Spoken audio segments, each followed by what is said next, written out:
All right there. So the rehab video went down quite well.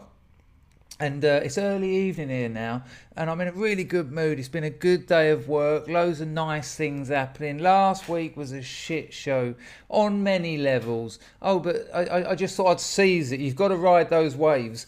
And I thought another interesting institution is Narcotics Anonymous. Many of you will be familiar with it, maybe even attended it or know someone who has.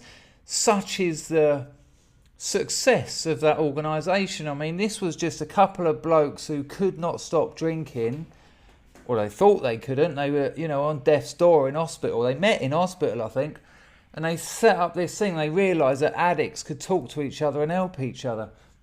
And, it goes on today. That was AA, that was Alcoholics Anonymous, and there's then NA come along, and then CA, just cokeheads, the worst place you've ever been to on the planet. Cokeheads are cunts. I'm glad they got their own group. But now in London, you've got like the gay meetings are hilarious. When I lived in Soho, the gay meetings would just plummet into sexual deviance within minutes.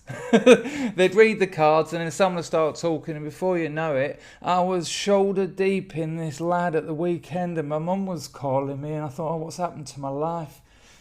Funny meetings, but that's not really why you should be going for the laughs. But anyway, I've been in and out of NA for 20 years, and it's got a lot going for it. I have to say, you meet some amazing people, and although I don't believe in addiction, when you do stop taking drugs, it's a lot to take on. It's a big adjustment. There's physical reasons why you're having trouble, as well as frequently, mental problems. What am I trying? Listen. Biological's the word I'm after. When you're shooting up loads and loads of dopamine, all the dopamine receptors in your brain, they're like, hey, you know what? There's about 100 of us here. There's so much of this shit about. We only need about 10 of us. So loads of them go, and then there's just a few just swimming in the stuff. When you take that away, they're like, what are we going to do? What are we going to do? And the other ones come back, but it's about one a month. It's one dopamine receptor a month. I've got the stats to prove it. Long haul. So being around people who know exactly how you feel. They know that your hands are still full of electricity and pins and needles. You had it all over your body last week, and it slowly moved down your arms, just your fingertips. They know what that's like. They know why you 5 or 6 times every hour. They've been there. They know why you're mental. They know why you jump out of the way when a leaf falls off a tree, or why you fall in love with a chocolate box. So that's a lovely thing. There's some good things there. I don't like just slagging off NA. I mean, all the God stuff, just a shame. Just a tragedy that I am convinced will soon be removed. Bye. But some funny stuff goes down. Now, when you're in NA, there's no in it. You just go along when you want. You chuck a couple of quid in the pot if you've got it. That's it. It's non-profit. Someone's making money though, selling all those books, millions worldwide.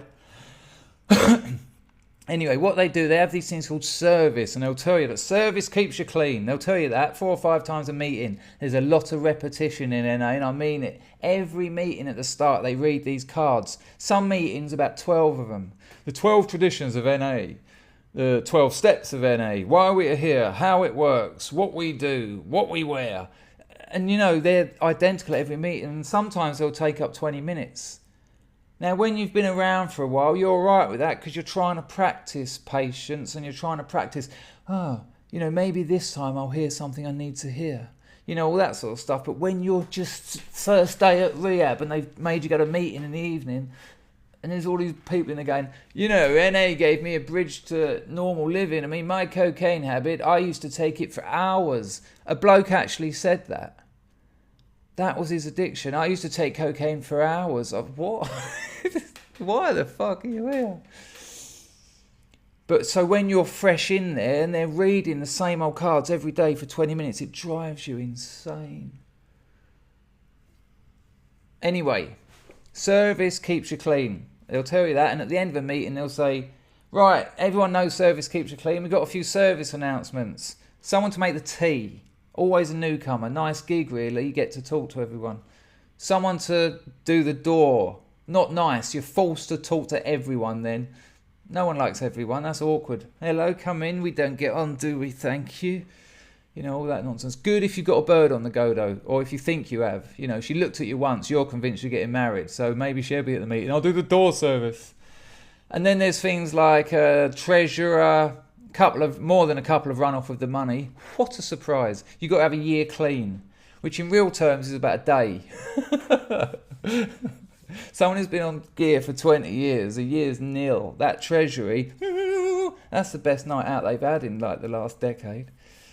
Treasury, GSR, weird. It gets all area, you know, where they have to go off and talk about stuff. No one wants that position. The people who do it are lonely.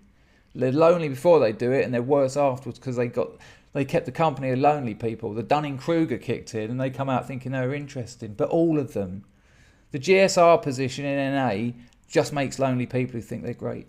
Okay, remember that.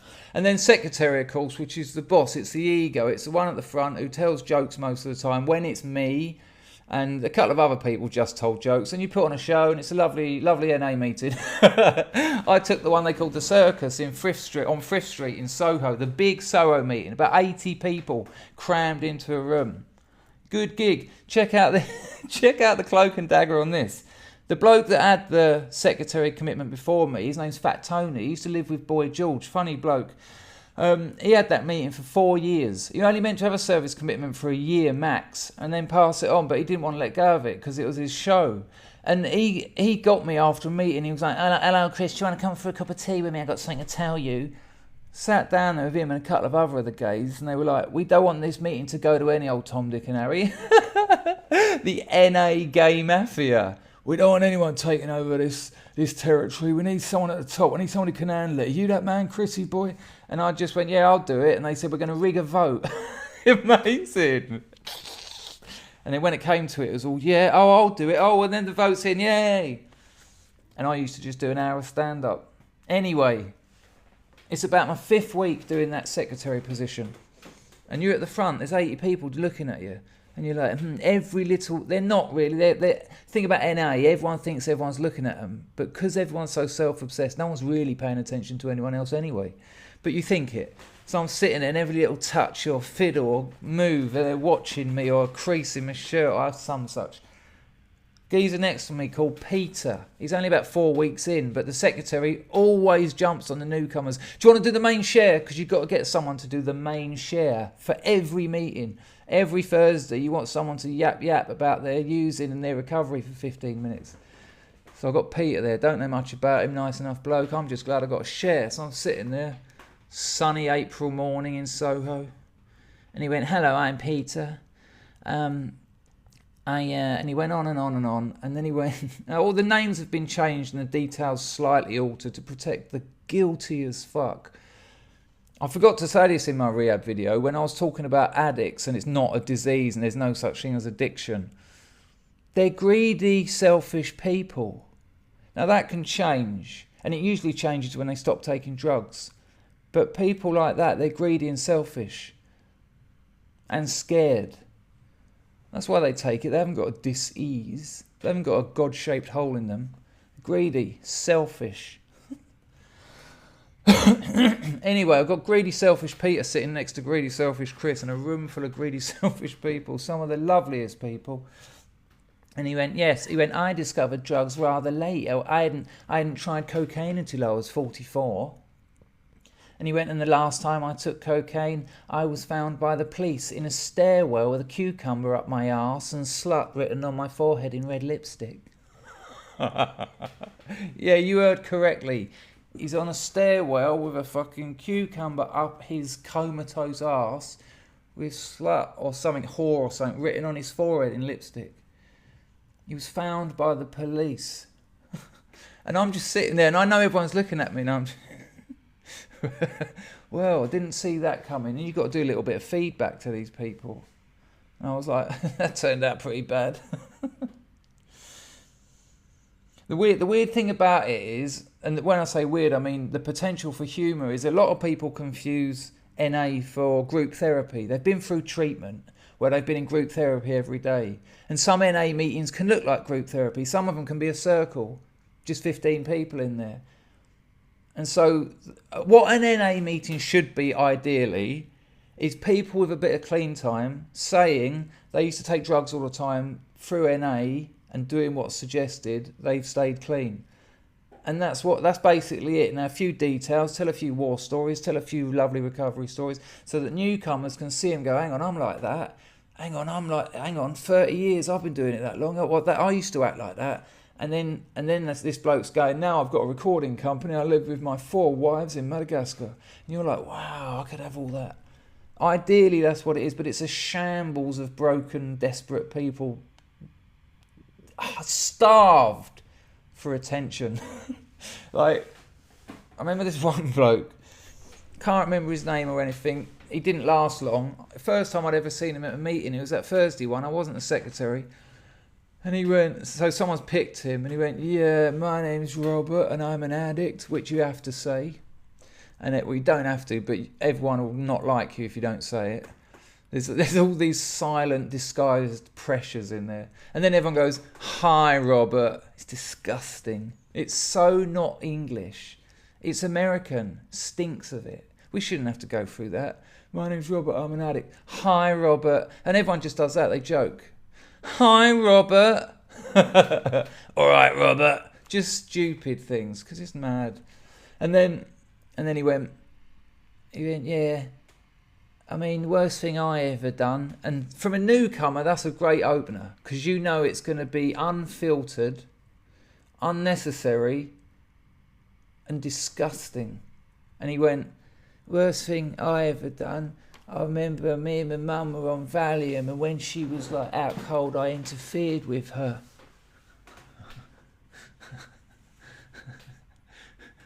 Old Rubby Robert couldn't keep his hands off his mother on the old tranks. That's tranquil. Shocking. There was this. I used to go to this lovely meeting it's up in. I'll tell you where it's near. This is weird. And there's AA meetings there as well. Alcoholics Anonymous meetings. It's right up where Hogarth's Gin Lane was. You know, the etching Gin Lane. Oh, the perils of Mother's Ruin. Well, that's just round that area. What's it called up there? Just off Tin Pan Alley, just off Charing Cross Road. Oh, man. People go, I'm going round to the so-and-so. Can't remember. Round at the back of this church. Name the church, get the location. Beautiful old room with all the names of all the old pastors all over the wall. Not like tagged up spray. In like gold sort of leaf on these big old black scrolls. Gorgeous, huge, big wooden table. And it was a Friday lunchtime meeting, and the sun used to just pour in. This one wall was just all these old windows, you know, but they'd been polished so much they started to distort the view a bit. And we're in there, my mate Will, he's the secretary of it. Very nice, cosy little meeting at St Giles, that's what that area is called, and that's what that meeting's called. And very nice, cosy, very sort of intimate meeting. Sometimes only like 7 or 8 of you around this table. And we're in there, and there's this lunatic in there. I've never seen her before, and I was going to meetings around there for about 4 years, and she's got your classic mad eyes, like the Incredible Hulk halfway through the change. Her hair's sort of that unwashed mad woman's hair. It's remarkable how a woman going mad can get that hair with it. By day 2, they've all got it. I've seen it on so many. I didn't know if to say women or girlfriends. Cheers. Anyway, everyone's just anticipating. It's a round robin, that meeting, which means everyone gets a go at sharing. It goes round. So after the main share or a reading, sometimes that means they'd read out one of the books. Then everyone goes round going, oh, I just wanted to say I've had a lovely day, and I've got this fellowship has given me a life I never thought I'd have. And then it's just everything, all the cliches you've ever heard. You know, it's a bridge to normal living. This is my best day. My worst day clean is better than my best day using. You know, and some people can talk in those rhymes and riddles for hours, and you just sit there thinking. Anyway. Gets round to her, the old mother of death over there. And she went, straight away, like she's been waiting. I mean, emotions are unconvincing when scripted. She hadn't burst into mad tears while she was waiting, but as soon as it got to her, she went, "Wah!" I can't even do it. Wah! She went, I bought the burgers and he wanted the sausages. Wah! He's gonna kill me. Wah! I didn't know there was a helipad. Wah! Oh, there's bigger carpets and you've got crossfires. Woo! Woo! Burn down the witches, invite dwarves to the nation. He's gonna cook. Just fucking madness. And then fear, the fear of Satan would be in her when she just suddenly her other character was out. She was just going, I don't know what to do. I don't know. Right, this is going on. And I get a text on vibrato, of course. It's not gonna go beep, beep, beep, beep. And I look at it, and it's from the secretary of the meeting. My mate Will is about a metre away from me and only about 3 away from her. And I looked at it, and it said, she's putting it on. It was such a convincing, proper madness that was shocking. NA. There was this one fella in there. This is all quite recent, so we'll call him Paul. He was a weightlifter and a gay. And I'm talking about leather waistcoats, biceps, proper fist, get up there, sort of gay man's biceps. Beard, bald, a bear, a hairy, bald, bearded bear. An unpleasant person was just sort of looked down at me, and every time he shared, all you're getting is a CV of his life. He'd be like, well, you know, being a legal solicitor, you know, the things we get up to there, I don't need to use drugs anymore. And so that would always get in. His job always got in, and then it would be that he's also a fucking some tenor for an orchestra. And they'd be going, you know, I had to go and do a singing job. Talk about sing my heart out. Yeah, I was good, and today I can own that. I can say that and not feel ashamed. Whoa, you're milking this program. That ain't how it works. And so then that, and then just he was just buff as fuck. He ended up going to prison for fucking kids. Yeah. 6 years he was in that fellowship. He had videos of babies on the end of their willies. Oi, oi, oi. Now that, of course, isn't particular to NA. But listening to him week in, week out, literally the holiest and thouest ever. I got into this fellowship and it just worked. I put the work in, I get the work out. Yeah, I do service. Yeah, I see a sponsor. Yeah, I say my prayers. Yeah, I can do that today. Yeah, I've got God in my life, right? And look at my goddamn life. Yeah, I'll leave it there. Thanks. Yeah, I'll leave the teacher. We don't need. I got there in the end. Let's start again. We don't need none of Paul's education. Bang. So, man, NA. There was this geezer who used to go to the gay meeting, Derek. Wasn't old enough to be called Derek. He was only about 30. After about 4 weeks there, he announced, he went, you know what, this meeting has told me I can be myself, and I just want to say I am trans. And everyone, loads of gays as well, were just like, oh, the early recovery big decisions. Don't make them. Don't make a big decision for 8 or 9 months after you get clean, because it's going to be stupid. You're fucked. And he said, yeah, I'm trans. And he went, and next week when you see me, Derek will be Doris. And that's all I done at the meeting. I went... Now, when Doris turned up to the next meeting, which was weirdly very busy, almost like everyone come along to see Derek being Doris, but he'd gone for the fucking, the pearls, the sort of pearls and the sort of pearls with like a brooch and like a navy blue cardigan, sort of dog tooth, long. He was dressed as my nan, and Derek was Nanny Dangerfield. From a different era, a weird kind of time-based trans. A period trans. That's it. A period. He was a period trans. Yeah. He's dead now. Oops. Sorry. Don't know who I'm apologising to. Certainly not Derek, although Doris might be still dawn treading Soho. I don't think I've got anything else. I wrote a list here actually for the first time. I missed so much out of the rehab video. There's so many better stories what I missed. I didn't want to miss any out, but I've missed all of these out, and you're never going to get them all in, are you? What I would say, if you are using alcohol and or drugs in a way that's starting to affect your life badly and you've had enough and you can't stop, NA is going to help you. And even if it doesn't, it's going to be an amazing experience. It's brilliant. You meet some amazing people, really. I don't mean amazing as in celebrities, although in the Soho meetings, it's like, what? Hang on, half of my 80s heroes are in this room. It's crazy. But just people who've had really interesting lives, and also very strong people. People who did stop a drug addiction, because most don't.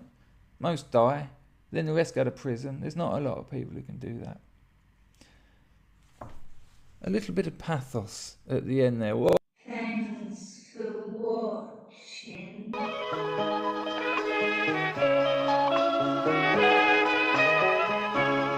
we're going to ask the Raiders to help us do the next two.